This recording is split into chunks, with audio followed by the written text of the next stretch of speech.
উচ্চ আদালত থেকে বেকসুর খালাস পেলেন বোধিসত্ত্ব হত্যা মামলায় অভিযুক্ত সুমিত বণিক ও সুমিত চৌধুরী। পুলিশের দুর্বলতার কারণেই আইনি মার পেঁচে এরা ছাড়া পায় বলে অনেকের অভিমত। জেলা ও দায়রা আদালত এই মামলায় মোট 4 অভিযুক্তকে জেল ও জরিমানা করেছিল। আগরতলা শহরের সারা জাগানো বোধিসত্ত্ব হত্যা মামলায় হাইকোর্ট থেকে অবশেষে বেকসুর খালাস পেলেন সুমিত বণিক ও সুমিত চৌধুরী। পুলিশের দুর্বলতা ও গাফিলতির কারণে এরা ছাড়া পায় বলে অনেকের অভিযোগ। 2019 সালে 3 আগস্ট মধ্যরাতে আগরতলার জ্যাকসন গেট এলাকায় একদল দুষ্কৃতী ধারালো অস্ত্র দিয়ে বোধিসত্ত্ব দাসকে রক্তাক্ত করে ফেলে যায়।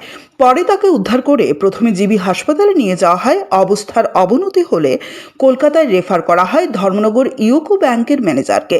সেখানেই মৃত্যু হয় তাঁর। এই মামলায় 4 জনকে গ্রেফতার করা হয়েছিল। ট্রাফিক পুলিশের সাব ইন্সপেক্টর সুকান্ত বিশ্বাস, স্বর্ণ ব্যবসায়ী সুমিত চৌধুরী, তাছাড়া সুমিত বণিক ও অমর শরীফকে আটক করেছিল পুলিশ। দীর্ঘ প্রায় 4 বছর বিচার প্রক্রিয়া চলার পর 2023 সালের জুন মাসে পশ্চিম ত্রিপুরা জেলা ও দায়রা আদালত 4 অভিযুক্তকেই দোষী সাব্যস্ত করে যাবজ্জীবন কারাদণ্ড দেয়। আদালত প্রত্যেককে 50,000 টাকা জরিমানাও করে। মামলায় মোট 56 জন সাক্ষীর বয়ান রেকর্ড করা হয়েছিল।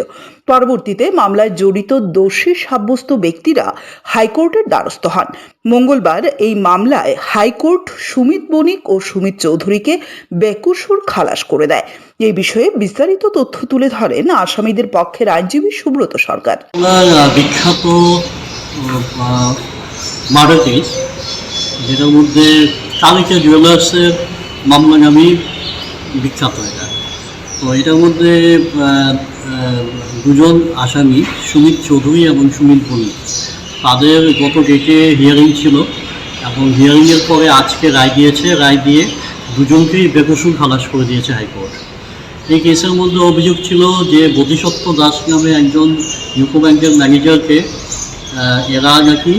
এরা এবং শোয়েব মিয়া এবং সুকান্ত নামে আরেকজন, এরা 4 জনে মিলে রাত্রিবেলা জ্যাকসন গেটের সামনে মার্ডার করেছিল। এটা ছিল অভিযোগ। এই অভিযোগের পরিপ্রেক্ষিতে ট্রায়াল হয়। ট্রায়াল হওয়ার পরে 4 জনকেই যাবজ্জীবন দেওয়া হয়। এর আগে শোয়েব মিয়া এপিল হাইকোর্টের মধ্যে বরখাস্ত হয়ে যায়। ট্রায়াল কোর্ট যে যাবজ্জীবন দিয়েছিল হাইকোর্ট সেটা বহাল রাখে। আমরা সুমিত চৌধুরী এবং সুমিত বণিকের যে আর্গুমেন্টটা আজকে হলো, তার মধ্যে আমি আজকে সুমিত বণিকের পক্ষে ছিলাম এবং সুমিত চৌধুরীর পক্ষে ছিলেন senior advocate DN Majumdar sir. তো আমরা আমাদের আর্গুমেন্ট শোনার পর হাইকোর্ট এদেরকে আজকে বেকসুর খালাস দেন। মূল যে মুদ্রাটা যেটা ছিল যে সেকশন 34 অর্থাৎ কমন ইন্টেনশন, অর্থাৎ আমরা মানে এটা আইনটা হচ্ছে যে যদি কোনো একটা অফেন্স হয় এবং এটার মধ্যে যদি একাধিক ব্যক্তি জড়িত থাকে, কেউ যদি কিছু নাও করে, তাহলে সেকশন 34 দিয়ে তাকে মানে শাস্তি দেওয়া যায়। তো প্রশ্নটা ছিল যে 34টা এদের বিরুদ্ধে অ্যাপ্লাই হবে কি হবে না।